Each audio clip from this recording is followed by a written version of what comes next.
할렐루야. 예수 그리스도 이름으로 하나님 말씀 증거하겠습니다. 우리 다 같이 하나님 말씀 고린도전서 4장 2절을 다 같이 찾겠습니다.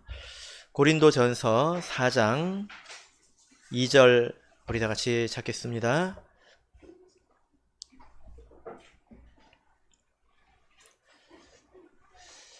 네, 찾으셨으면 우리 같이 읽겠습니다.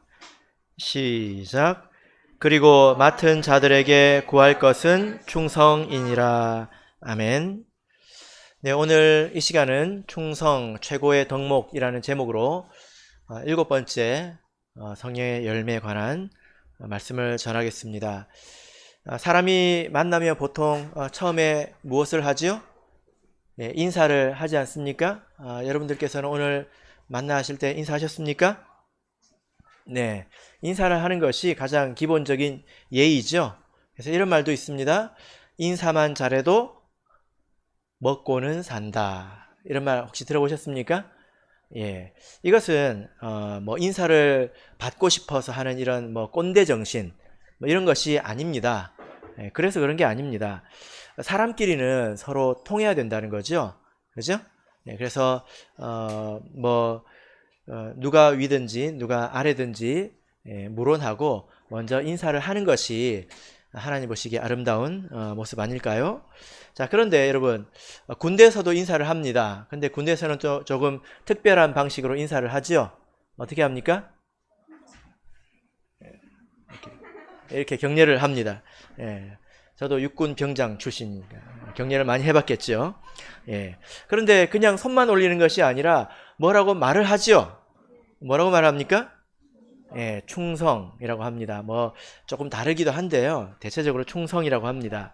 이 충성이라는 단어를 사전에서 이렇게 찾아보면 국가나 임금 또 윗사람들을 위해서 몸과 마음을 다함 이렇게 되어 있습니다. 그러니까 몸과 마음을 완전히 다 바치는 것을 이렇게 충성이라고 하지요. 그러니까 여러분 군인은 충성이라고 할 만하지 않습니까? 군인으로서의 가장 최고의 덕목을 꼽아보자면 아마 충성이 될 것입니다. 그래서 충성한 사람들, 정말 몸과 마음을 다 바쳐서 충성한 군인들의 동상을 세워서 그것을 기리기도 하죠. 그런데 여러분, 우리가 사는 이 사회, 군대 말고 이 평범한 사회는 정반대 방향으로 흘러가고 있는 것을 아십니까? 요즘 세상은 충성을 싫어합니다. 충성을 요구하지도 않고 충성하려고 하지도 않습니다. 왜냐하면 각자 개인을 소중하게 생각하기 때문에 각자 자기를 위해서 사는 것이 중요하지, 그리고 돈을 주는 만큼 내가 하는 거지 무슨 충성입니까? 여러분이 혹시 속한 직장에서는 충성하라고 하던가요? 그런데 보셨습니까? 아마 그런 데가 없을 겁니다. 그래서 요즘 세상은 충성과 거리가 먼 방향으로 이렇게 흘러갑니다. 그런데 여러분, 이 군대라는 특수한 사회를 빼고 일반적인 이 세상에서 충성을 요구하는 곳이 딱 두 군데가 있습니다. 어딜까요? 북한과 교회입니다. 그래서 텔레비전에 가끔씩 북한 보면 죽도록 충성하자, 수령님께 충성하자, 이렇게 나와 있잖아요. 그러니까 이런 말씀 제가 왜 들으냐면, 이 충성이라는 말이 시대적인 어떤 그 조류와 동떨어진 그런 표현이다, 이런 생각을 하게 됩니다. 좀 그렇지 않습니까? 그러다 보니 교회에서도 충성이라는 말을 잘 쓰지 않습니다. 여러분, 지난 일주일간 사시면서 충성이라는 단어를 한 번이라도 말해 보셨습니까? 안 해 보셨습니까? 지난 한 달 동안은 성령의 9가지 열매를 외면서 한 번쯤 말씀을 해보셨겠죠. 그러다 보니까 여러분, 교회에서도 충성이라는 말을 잘 쓰지 않습니다. 다르게 쓰는데요. 뭐라고 쓸까요? 헌신이라고 이야기합니다. 근데 충성하고 헌신은 좀 달라요. 조금 그 느낌이 좀 다릅니다. 이게 정말 그런지 모르겠지만, 저만 그렇게 생각하는지는 모르겠지만, 충성은 시켜서 하는 것이고 헌신은 내가 드리는 것이고, 네, 좀 그런 느낌이 들지 않습니까? 그러니까 무언가 내가 하는 것도 내가 하는 것이지 시켜서 하는 것은 싫은 거예요. 예. 그런데 이 성령의 7번째 열매는 충성입니다. 헌신이 아니고 충성이죠. 사실은 같은 말이지만, 자, 여러분, 충성이라고 하는 이 단어를 헬라어로 이렇게 찾아보면 이 단어는 피스티스입니다. 피스티스라고 합니다. 피스티스인데요. 이 단어에 관심을 좀 가지고 좀 이렇게 찾아보면, 사전을 찾아보면 이 단어의 첫 번째 뜻은 믿음입니다. 믿음. 그리고 두 번째 뜻이 충성인데요. 우리가 믿음이라는 단어를 신앙생활하면서 굉장히 많이 쓰지 않습니까? 우리가 무엇으로 구원을 얻습니까? 믿음으로 구원을 얻죠. 그죠? 예. 우리가 믿음으로 구원을 얻습니다. 그러니까 성경 안에 믿음이라는 단어가 얼마나 많이 나옵니까? 그러니까 이 피스티스라는 단어가 성경에 얼마나 많이 나오겠어요? 그렇지 않습니까? 예. 자, 그래서 우리가 이 그 단어를 성경 안에서 또 이렇게 찾아보면 성령의 열매가 피스티스라는 것입니다. 예. 예. 그럼 여러분, 이 믿음과 충성은 어떤 관계가 있을까요? 예. 성령의 열매에 피스티스가 있는데 이것을 왜 믿음이라고 하지 않고 왜 이것을 또 충성이라고 했을까요? 예. 오늘 점심 맛있게 드셨죠? 예. 예. 너무 맛있게 드신 것 같습니다. 예. 자, 그래서 성경 안에서 이 믿음, 피스티스라는 단어를 연구해 보면 이게 수백 번도 더 나오겠죠? 그죠? 예, 얼마나 많이 나오겠습니까? 이 단어를 찾아서 연구를 해보면 놀라운 점이 하나 있는데 이게 뭐냐면 하나님에게 대해서도 쓰인다는 것입니다. 그러니까 믿음은 사람에게만 있는 것이 아니라 피스티스는 하나님에게도 있다는 것입니다. 이게 무슨 말일까요? 예, 하나님도 믿음 있을까요? 예, 그런 말이 아니라 하나님은 믿을만하다 라는 뜻으로 쓰입니다. 자, 우리 데살로니가전서 5장을 보겠습니다. 데살로니가전서 5장 24절을 보겠습니다. 데살로니가전서 5장 24절. 자, 우리 같이 읽겠습니다. 시작. 너희를 부르시는 이는 미쁘시니 그가 또한 이루시리라. 예. 자, 여러분 이 말씀을 보면 우리를 부르시니 곧 하나님을 말씀하죠. 이 하나님은 어떤 분이라고요? 미쁘시다. 예. 미쁘다라는 말의 뜻이 무엇입니까? 예쁘다는 뜻입니까? 예. 하나님이 예쁘실까요? 그런 말이 아니죠. 미쁘다라는 말은 믿음직하다라는 뜻입니다. 예. 믿을만하다라는 그런 뜻입니다. 믿을만하다라는 말의 뜻이 뭡니까? 이것은 그냥 앞도 뒤도 없이 이런 말을 쓰는 것이 아니라 이것은 약속을 잘 지킨다는 뜻이죠. 그죠? 예, 그래서 23절을 보시면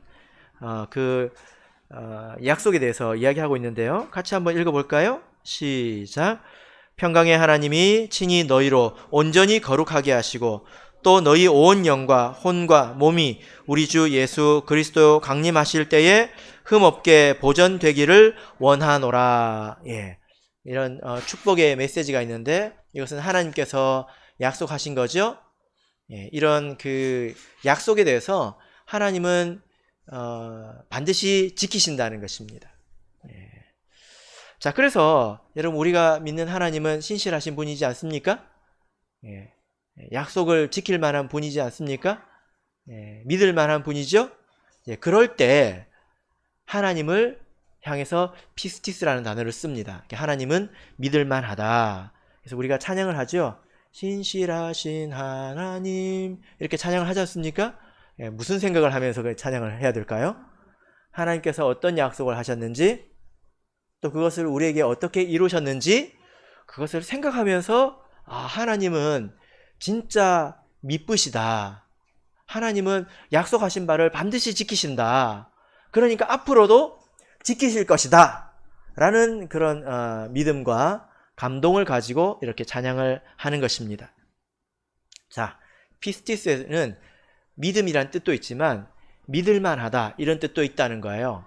그런데 이것을 사람에게 적용했다고 한번 생각해 보십시오.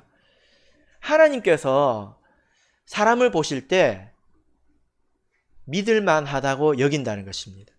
그때 피스티스라는 단어를 씁니다. 저 사람은 참 믿을만하다. 하나님 보시기에 참 믿을만하다. 이렇게 생각하실 때에 피스티스라는 단어를 쓰는데 그런 의미가 곧 무엇이 됩니까? 충성이 되는 것입니다. 자, 그러니까 여러분, 충성이라고 하는 것은 그냥 앞도 뒤도 없이 그냥 목숨을 바치는 게 아니에요. 그냥 무조건 죽는 게 충성이 아닙니다. 그게 아니라 저 사람이 하나님 보시기에 믿을만하다. 이게 충성이라는 겁니다. 그러니까 우리가 성령의 열매를 이야기할 때 몇 가지 이제 우리가 이렇게 외지만 뜻을 잘 모르고 그것을 생각하기도 하지 않습니까? 그래서 그 의미에 대해서 하나씩 풀어서 말씀을 드리고 있는데 우리가 성령을 받고 성령이 우리 마음 가운데 충만하게 되면 우리가 열매를 맺게 되는데 그 열매는 충성입니다. 그러니까 하나님 보시기에 믿을 만한 사람이 된다는 것입니다. 믿을 만한 사람이 된다는 거예요. 자, 그래서 성령의 열매는 믿을 만합니다. 이렇게 우리가 이해를 해보면 어떨까요? 여러분 스스로 보시기에 믿을 만합니까? 자기 자신을 볼 때 어떻게 생각하십니까? 자기 자신이 충성되다고 생각하십니까? 우리가 이렇게 충성에 대해서 생각하기 전에 우리가 하나님 앞에 정말 충성해야 되는가 이 문제를 생각해 보지 않을 수가 없네요. 왜냐하면 요즘에는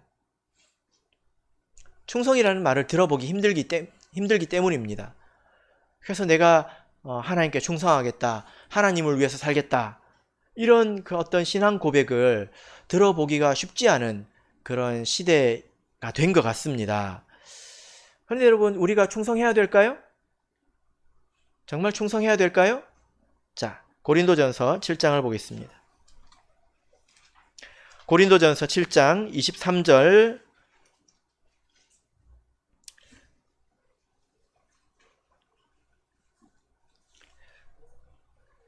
고린도전서 7장 23절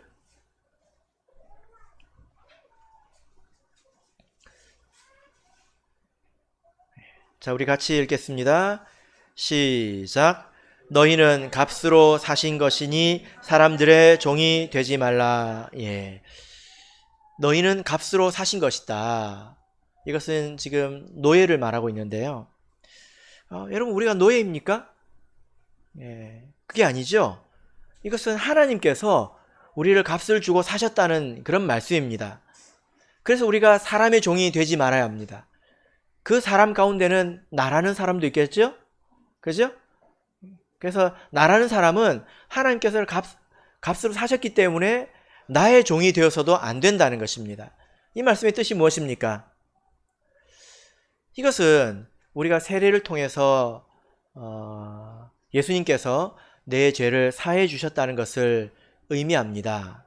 그런데 그 일이 그냥 아무 일도 없이 거저된 일이 아니라 예수님께서 육신을 입고 이 땅에 오셔서 말할 수 없는 모욕과 고난, 어쩌면 우리가 지금까지 살면서 한 번도 겪어보지 못한 그런 어려움을 겪으시고 그런 대가를 치르시고 그 대가로 우리가 구원받은 것 아니겠습니까? 그것을 놓고 하나님께서 우리를 값으로 사셨다 이렇게 말씀을 하는 것입니다. 그러므로 여러분, 내가 정말로 세례를 통해서 죄사함을 받았고 하나님의 자녀가 되었다라고 믿는다면 우리는 필연적으로 내 삶은 나의 것이 아니다, 이것을 고백하는 것입니다. 여러분께서는 예수님의 은혜로 내가 죄사함을 받아서 하나님의 백성이 된 것을 믿으십니까? 그러면 나는 누구의 것입니까? 예, 내 것입니까? 아니죠. 그죠? 자, 로마서 14장을 보겠습니다. 로마서 14장 8절입니다. 로마서 14장 8절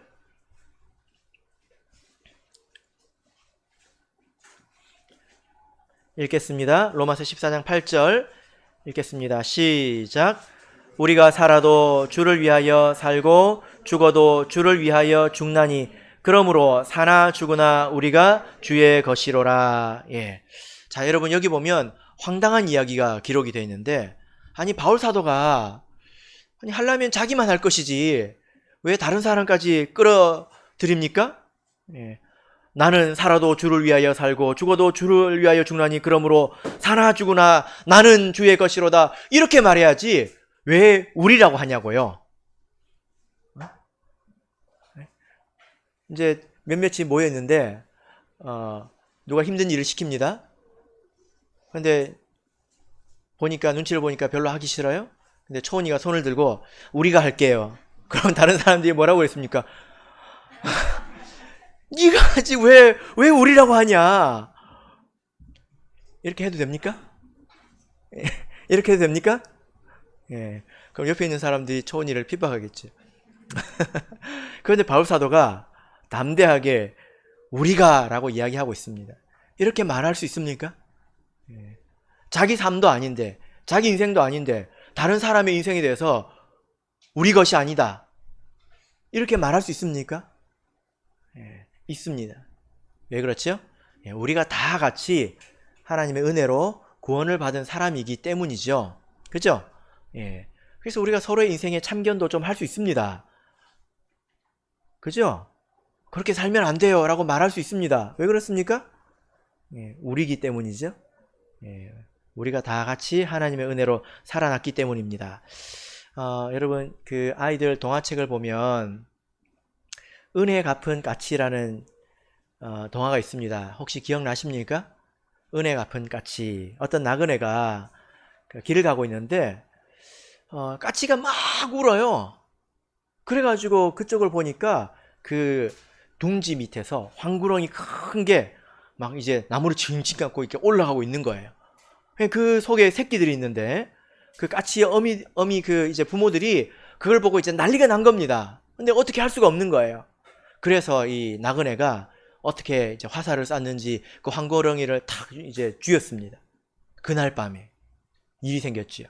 이제 그 황구렁이 아내가 이 사람으로 변신해가지고 접근을 해가지고 이 사람을 죽이려고 했습니다.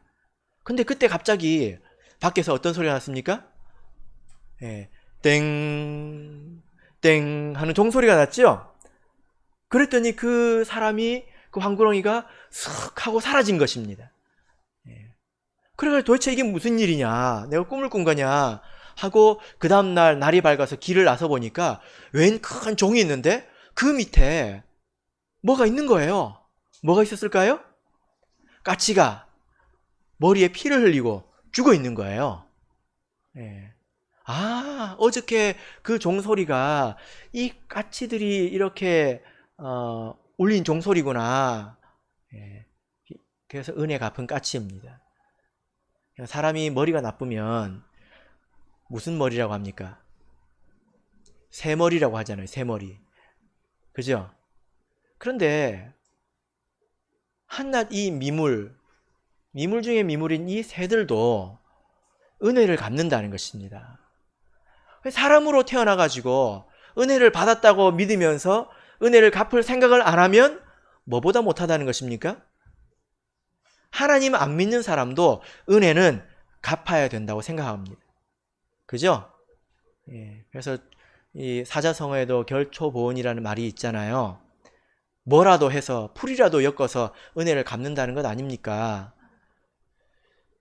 하물며 하나님의 은혜를 경험하고 많은 증거로 하나님의 은혜를 확인하고 그리고 하나님의 말씀으로 양육받은 우리가 은혜를 갚을 줄 모른다면 참 하나님의 백성답지 못하다 이렇게 볼 수 있지 않겠습니까? 지금까지 모르셨다면 괜찮습니다. 그런데 지금 이후로부터는 내가 은혜를 갚아야 되겠다. 내가 하나님께 어떻게 은혜를 갚을까? 이 생각을 하고 사시길 바랍니다. 그것이 곧 우리가 하나님 앞에 충성하는 것이죠. 자, 그러면 여러분, 어떤 것이 충성하는 것일까요? 충성이란 무엇일까요? 자, 우리 마태복음 25장을 보겠습니다. 마태복음 25장 23절.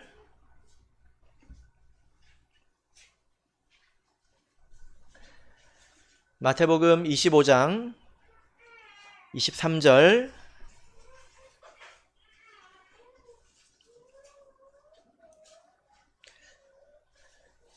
여러분, 그래서 한번 생각해 보십시오. 나는 은혜를 갚고 살고 있는가? 한번 생각을 해 보시길 바랍니다.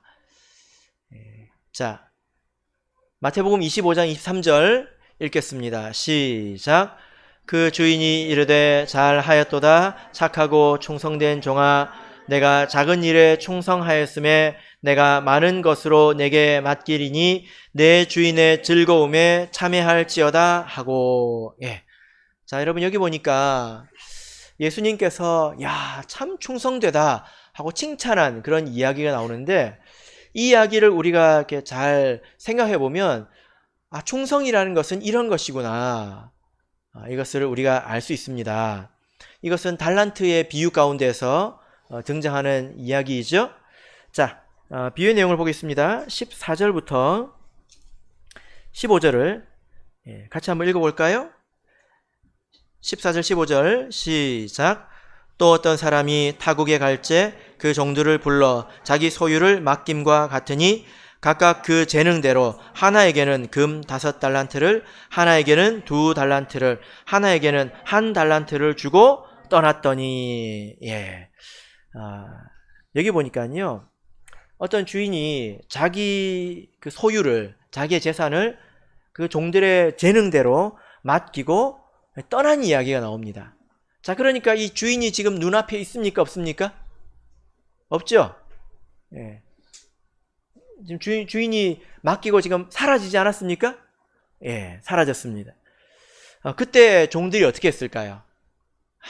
때는 이때다. 일단 좀 놀고 보자. 그랬을까요?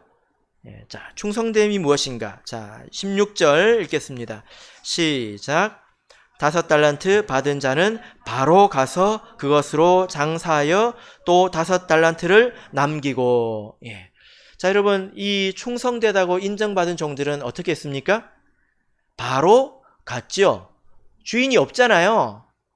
그럼 좀 놀았다가 가도 되지 않습니까? 근데 이 사람들은 충성되다고 하는 것은 이와 같다는 것입니다.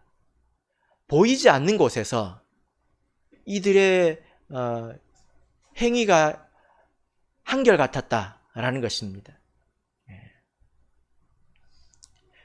그래서 여러분 생각해 보십시오. 이 사람이 가가지고 장사를 하지 않았습니까? 장사가 얼마나 스트레스 받는지 여러분 혹시 아십니까? 요즘 같은 시대에, 코로나 시대에 장사하는 사람들이 정말 더 많이 힘들잖아요. 그죠? 장사를 하다 보면 잘 되는 날도 있고 안 되는 날도 있고, 잘 되면 잘 되는 대로, 안 되면 안 되는 대로 다 스트레스가 있습니다. 근데 그런 것들을 다 견뎠다는 거예요. 보이지도 않는데. 최선을 다했다는 것입니다. 그때 이 모습을 주인이 와서 보지 않았겠습니까? 여러분, 주인이 와가지고 이 종들이 돈을 많이 남긴 것에 대해서 감동받은 게 아니에요. 무엇에 대해서 감동받았겠습니까? 주인이 없는데 그 보이지 않는 곳에서 한결같이 그렇게 애썼다는 그 사실 자체가 어떻습니까? 감동을 주지 않습니까? 그러니까 한결같다는 거예요. 그래서 아까 충성에 대해서 할 때 이게 피스티스라고 했습니다. 이것은 믿음이고 이것은 믿을 만한 것입니다.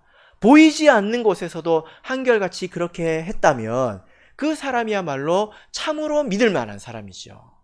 그죠? 자, 우리 고린도후서 1장을 보겠습니다. 고린도후서 1장 18절 보겠습니다.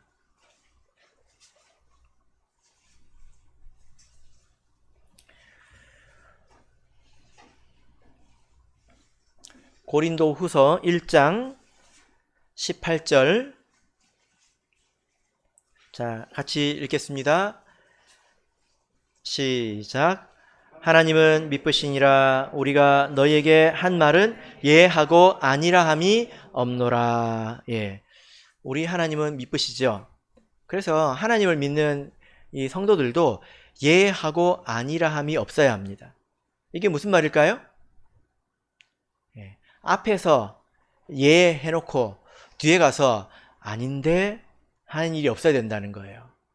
앞에서 예 했다면 뒤에서도 예 해야 합니다. 뒤에서 아니요 할 것 같으면 앞에서도 아니요라고 말을 해야 돼요. 그죠? 말과 행동이 앞과 뒤가 같아야 된다는 것입니다. 근데 미성숙할 때는 이것이 다르죠. 그죠? 그래서 어떤 부모들이 이럽니다. 늦게 이제 일을 하고 집에 딱 들어와 보니까 이 자녀들이 다 책상에 앉아서 공부를 하고 있어요. 예, 얼마나 기특합니까? 라고 생각할 줄 알았죠. 그래서 다 바로 이제 거실로 걸어가서 텔레비전 뒤를 딱 만져봅니다. 딱 만져보니까 텔레비전 뒤가 따뜻해요. 텔레비전이 왜 따뜻할까요? 열심히 일을 했으니까 따뜻하겠죠. 텔레비전이 땀을 흘리고 있는 거예요. 예, 도대체 무슨 일이 있었던 걸까요? 예, 부모님들은 다 알고 있습니다.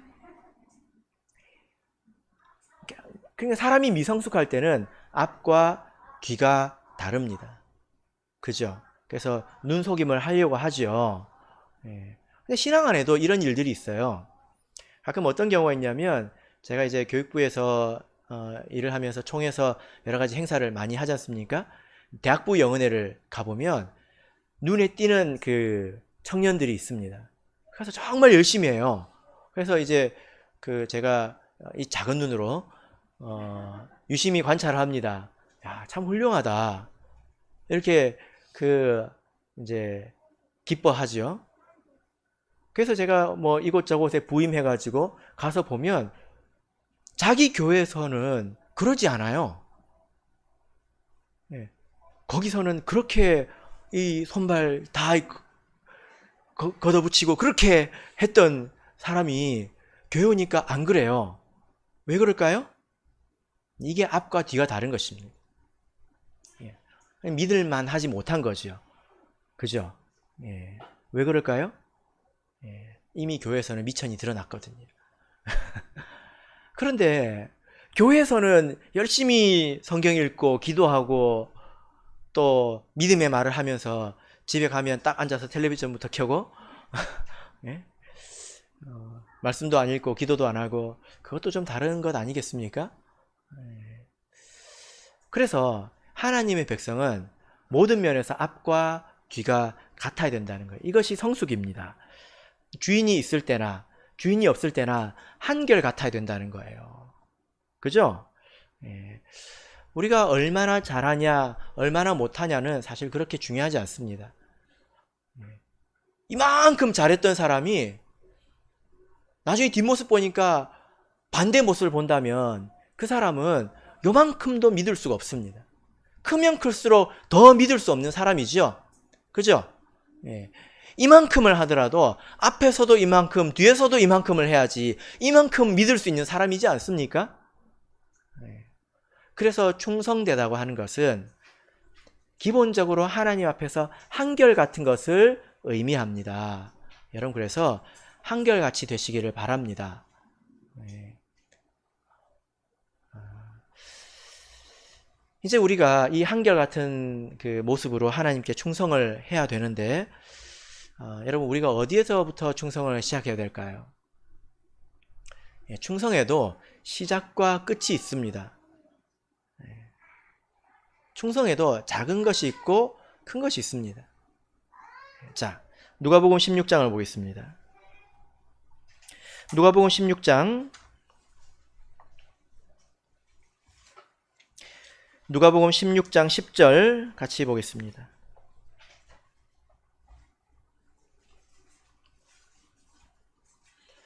자, 이 말씀은 예전에도 한번 전해드린 적이 있는데요. 같이 다시 한번 보겠습니다. 누가복음 16장 10절 읽겠습니다. 시작. 지극히 작은 것에 충성된 자는 큰 것에도 충성되고 지극히 작은 것에 불의한 자는 큰 것에도 불의하니라. 예. 여러분, 충성은 다 귀한 것이지 않습니까? 예, 다 귀한 것입니다. 근데 이 말씀을 보면 충성도 작은 것에 충성된 것이 있고 큰 것에 충성된 것이 있다. 그런 개념이 있다. 이것을 우리가 알 수 있습니다. 작은 충성은 조금 한 것이고 큰 충성은 많이 한 것이고 그게 아니에요. 양의 차이가 아니에요. 자, 그러면 여러분, 여기 보니까 작은 것에 충성되지 못한 사람은 큰 것에 충성할 수 없다. 이렇게 말씀하고 있지 않습니까? 작은 것에 한결같지 않은 사람은 큰 것에도 한결같을 수 없다. 그러니까 우리가 하나님 앞에서 충성하려면 뭐부터 충성해야 되겠습니까? 지극히 작은 것에서부터 우리가 충성해 나가야 된다는 것입니다. 그죠? 자, 지극히 작은 것은 그러면 무엇일까요? 그런 게 있을까요? 이 말씀을 보면 지극히 작은 것이 무엇인지 우리가 알 수 있는데요. 자, 9절부터 13절까지를 제가 읽어보겠습니다. 여기서 지극히 작은 것은 도대체 무엇을 말씀하신 것인지 여러분 찾아보시길 바랍니다. 9절. 내가 너희에게 말하노니 불의의 제물로 친구를 사귀라. 그리하면 없어질 때에 저희가 영원한 처소로 너희를 영접하리라. 지극히 작은 것에 충성된 자는 큰 것에도 충성되고 지극히 작은 것에 불의한 자는 큰 것에도 불의하니라. 너희가 만일 불의한 제물에 충성치 아니하면 누가 참된 것으로 너희에게 맡기겠느냐? 너희가 만일 남의 것에 충성치 아니하면 누가 너희의 것을 너희에게 주겠느냐? 집 하인이 두 주인을 섬길 수 없나니 혹 이를 미워하고 저를 사랑하거나 혹 이를 중히 여기고 저를 경히 여길 것임이니라. 너희가 하나님과 재물을 겸하여 섬길 수 없느니라. 예. 자, 여러분, 여기 보면 지극히 작은 것이 무엇인지 알 수 있는데요. 지극히 작은 것이 무엇입니까? 자, 9절을 보시면 불의의 제물로 친구를 사귀라. 이것은 위에서부터 이어져 내려오는 말씀인데요. 불의의 제물이라고 하는 것은 나쁜 짓 해서 번 돈을 말하는 게 아니라 이것은 세상적인 재물, 세상의 재물, 쉽게 말하면 돈이라는 것입니다. 돈. 예. 그러니까 그것이 곧 지극히 작은 것이라는 겁니다. 우리가 하나님을 위해서 돈을 쓰는 것을 굉장히 큰 문제이고 하나님 앞에서 돈 문제에 대해서 자유로운 것을 신앙의 굉장히 높은 경지라고 생각하지만 사실 그렇지 않습니다. 그것이 지극히 작은 것이고 그 순간부터 충성되기 시작한 것입니다. 그죠? 이런 경우도 있더라고요. 아, 나는 이제 돈으로 하나님을 섬기는 싫으니까 나는 몸으로 때우겠다. 이런 경우 혹시 보신 적 있으십니까? 그런데요, 그 몸으로 때우는 것이, 몸으로 뭔가 섬기는 것이 한결같았을까요? 그렇지 않습니다. 한결같지 않습니다. 이 말씀을 이렇게 읽어보면 지극히 작은 것에 충성되지 못한 사람은 큰 것에도 충성되지 못하고 지극히 작은 것은 바로 돈으로 하나님을 섬기는 것을 말합니다. 여러분, 왜 이것이 지극히 작은 것일까요? 여러분, 이것이 값싼 것은 아닙니다. 이것이 싸구려 충성이라는 것은 아닙니다. 사실 이것도 대단하죠. 그죠? 그런데 한번 생각해 보십시오. 이런 이야기를 한번 제가 한 적이 있는데, 예를 들어 우리 연하에게 맛있는 걸 주고 싶다면 내가 돈이 있다는 전제하에서 내가 재료를 사다가 요리를 해가지고 주는 게 쉽겠습니까? 나가서 한 그릇 뭐 맛있는 거 사주는 게 쉽겠습니까? 뭐가 쉽습니까? 사주는 게 쉽죠? 그죠? 그러니까 그렇게 하는 게 제일 쉬운 거라는 것입니다. 그죠? 그래서 이것이 가장 기초라는 것입니다. 그러니까 만약에 내가 하나님 앞에서 재물의 문제를 극복하지 못했다면 이것은 충성과 불충성 사이에 경계에 있다는 거예요. 그럼 이 말을 오해하지 마시길 바랍니다.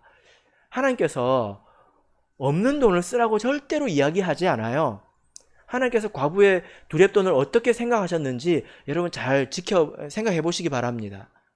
이것은 내가 하나님 앞에서 그리고 재물 앞에서 그 두 개 앞에서 어떤 태도를 가지고 있느냐, 나는 하나님 앞에서 돈에 대해서 자유로운 사람이냐, 이것을 스스로 생각해 보라고 제가 말씀을 드리는 것입니다.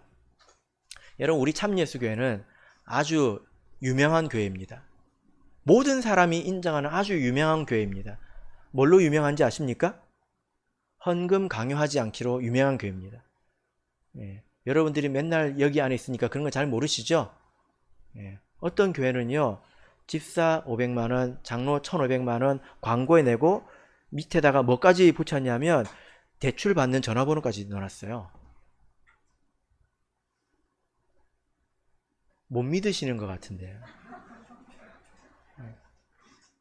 정말 그래요. 돈 내고 성직을 합니다. 근데 우리 교회 집사님 될 때 돈 냅니까? 아니, 반대잖아요. 잘하라고 열심히 하시라고 밥도 사주고 더 막 그러지 않습니까? 네. 여러 가지 면에서 우리 교회는 재정적으로 굉장히 투명하고 성도님들에 대해서 재정적인 압박을 거의 주지 않습니다. 그러나 한번 생각해 보십시오. 내가 하나님 앞에서 헌금을 드릴 때, 그리고 내가 하나님 앞에 11조를 드릴 때 그 문제를 내가 극복하지 못했다면 나는 충성과 불충성 사이에 있다는 것입니다. 지극히 작은 것에 충성하지 못하고 있다는 것입니다. 그죠? 그래서 이 말씀을 잘 생각해 보시길 바랍니다. 우리가 때로는 이런 말씀도 들어야 되겠죠? 여러분들이 헌금을 더 한다고 해서 제가 돈을 더 많이 가져가는 건 아니에요. 예. 어떤 아동들이 그랬다고 하더라고요.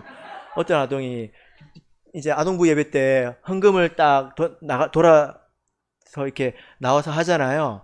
그러니까 헌금 딱 내면서 목사님을 딱 보면서 목사님 좋겠네요 하고 지나가는.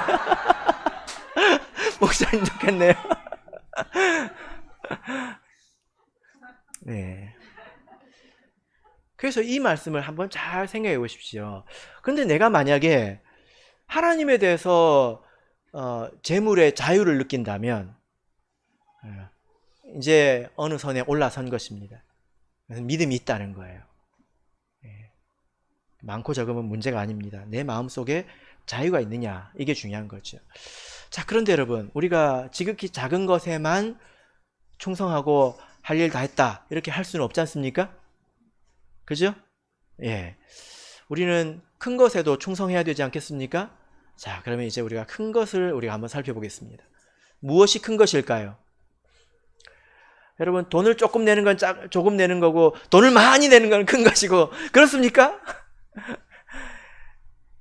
아니라고 이야기하지만, 그렇게 생각해 본 적 있죠? 예, 나는 돈을 조금 내니까 조금 낸 것이고, 많이 내는 사람은 뭐, 그렇게, 그렇지 않습니다. 큰 게 뭘까요? 우리 성도님들께서는 큰 것에도 충성되시기를 바랍니다. 마태복음 24장을 보겠습니다. 여러분, 이것이 참으로 귀하고 큰 것입니다. 마태복음 24장 45절 읽겠습니다. 마태복음 24장 45절. 자, 같이 읽겠습니다. 시작. 충성되고 지혜 있는 종이 되어 주인에게 그 집 사람들을 맡아 때를 따라 양식을 나눠줄 자가 누구뇨? 예. 자, 여기 보면 이런 사람 좀 없냐 하고 지금 찾고 계시죠? 예. 충성된 지금 사람을 찾고 있습니다. 근데 이 사람은 어떤 일을 하는 사람입니까? 그 집 사람을 맡아 때를 따라 양식을 나눠줄 자입니다. 이 모든 말이 다 중요합니다. 자, 그러면 그 집 사람들은 누구일까요? 그 집 사람들은 연아야 누구일까? 예? 예, 그 집 사람은 바로 하나님의 백성들을 말하죠. 그죠? 하나님의 백성들을 말합니다. 그리고 양식을 나눠준다는 것은 무슨 말일까요? 예, 애찬을 말하는 것일까요? 아니겠지요? 뭘 말하는 걸까요? 예, 이것은 말씀을 나눠주는 것을 말하죠. 그죠? 근데 중요한 것은 하나님의 백성들에게 말씀을 나눠주는 것은 쉽습니다. 예, 가서 옆에서 성경 읽어주면 되겠죠. 그죠? 근데 이게 왜 어려운 일일까요? 예, 때를 따라가 있기 때문에 어려운 거예요. 때를 따라. 예. 여러분, 우리 삶에는 다양한 때가 있지 않습니까? 그죠? 예, 어릴 때가 있고, 장성할 때가 있고, 결혼할 때가 있고, 취직할 때가 있고, 배울 때가 있고, 때로는 아플 때도 있고, 외로울 때도 있고, 고통스러울 때도 있고, 시험 들 때도 있고, 이런 때들이 뭐 온다 하고 찾아옵니까? 순서대로 찾아옵니까? 안 그러잖아요. 얼마나 다양한 색깔로, 다양한 모습으로 사람들에게 찾아옵니까?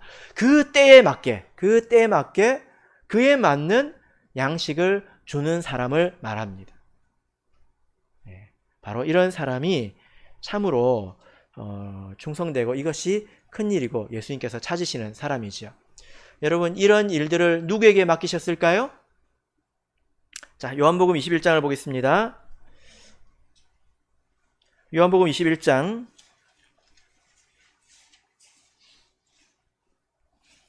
15절에서 17절. 요한복음 21장 15절에서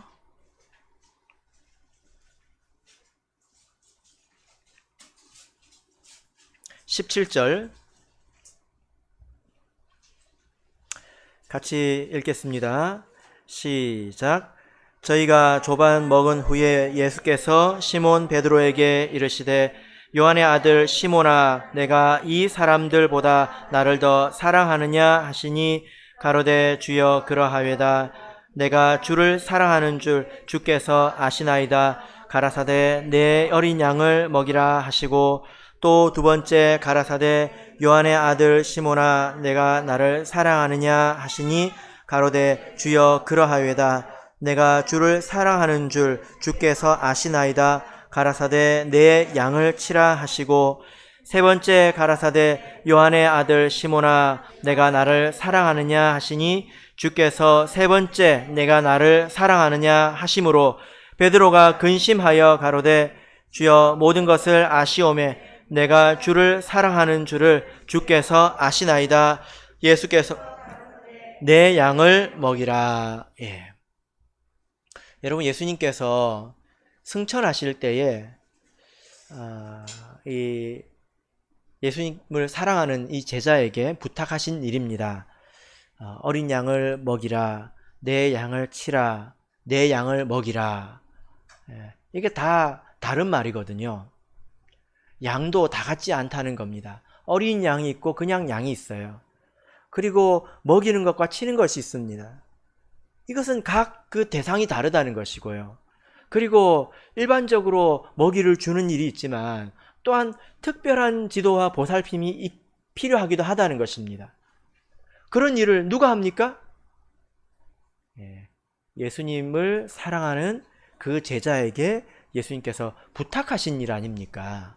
그죠? 이것이 가장 큰 일입니다. 왜냐하면요, 이 일은 돈을 아무리 많이 써도 잘 안 돼요.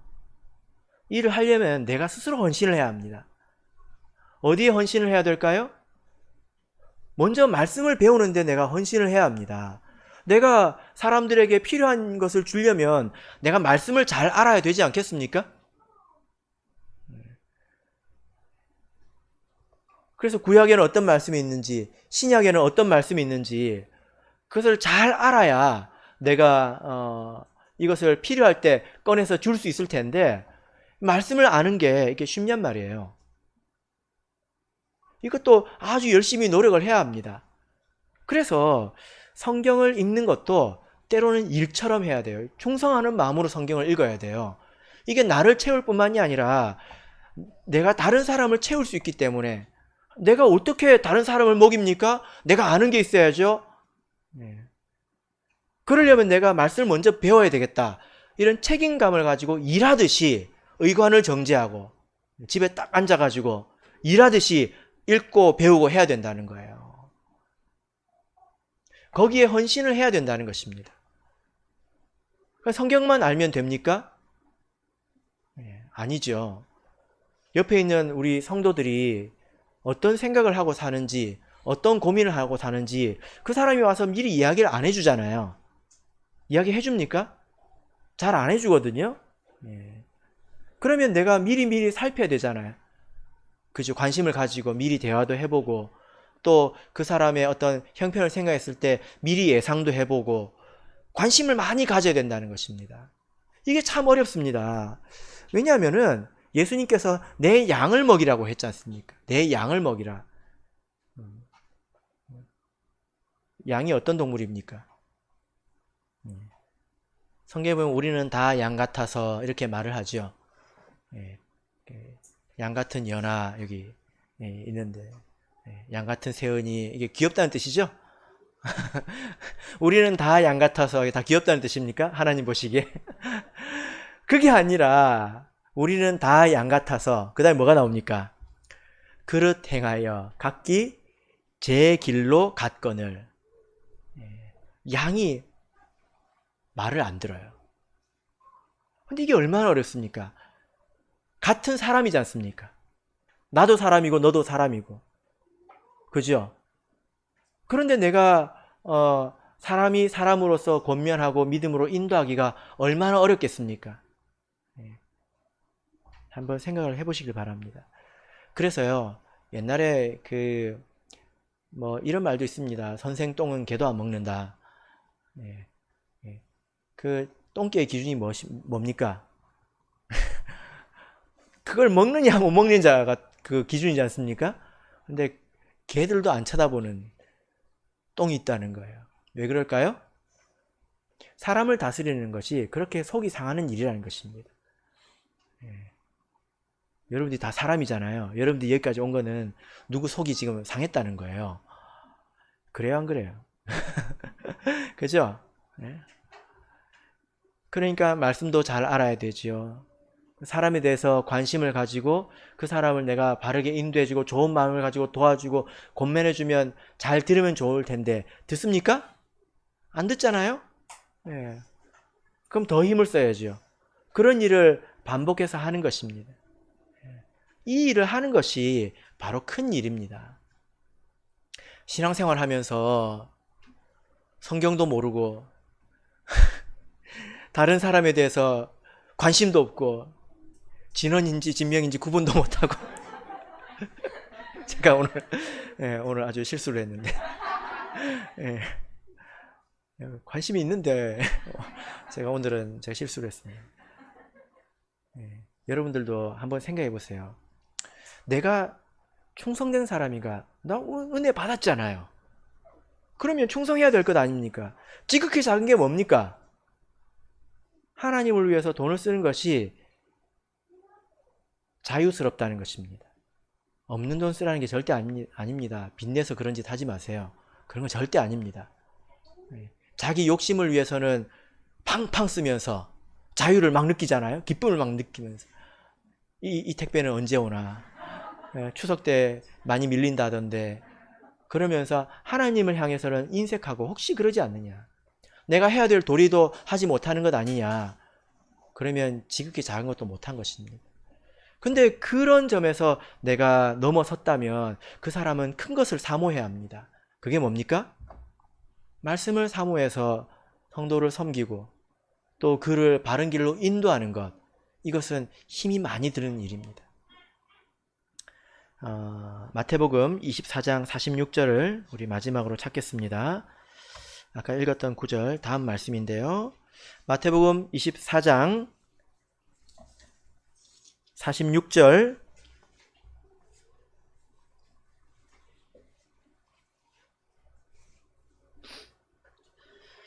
자, 읽겠습니다. 시작. 주인이 올 때 그 종의 이렇게 하는 것을 보면 그 종이 복이 있으리로다. 예. 우리가 충성되게 하나님 앞에 산다면, 한결같이 하나님 앞에 산다면 그것이 최고입니다. 우리가 아무리 사랑이 있고 기쁨이 있고 화평이 있고 하더라도 그것이 한결같지 않으면 무슨 의미가 있겠습니까? 우리가 하나님 앞에서 열심히 섬기는 것이 한때의 이야기면 그게 무슨 의미가 있겠습니까? 그러니까 제가 생각했을 때 예수님께서 이 땅에 오셔서 최고의 칭찬이 무엇일까? 야, 너 진짜 한결같다. 이런 말 아니겠습니까? 우리가 나름대로 최선을 다했을 때 그런 칭찬까지 얻는다면 우리는 참으로 최선의 삶을 산 것입니다. 그래서 칭찬 가운데서도 이런 칭찬을 듣기를 사모하시고 자기를 단련해 나가시길 바랍니다. 누가 봐서 누가 안 봐서 문제가 아니라 나는 왜 사람이 보지 않을 때 나는 이렇게 바뀔까? 스스로 그것을 기도 제목 삼아서 한결같은 사람이 되도록 애쓰시길 바랍니다. 그럴 때 우리가 반드시 성령의 충만함 안에서 한결같은 사람이 되실 것입니다. 바라옵기는 이렇게 충성으로서 하나님께 기쁨을 드리시기를 예수 그리스도 이름으로 축복합니다.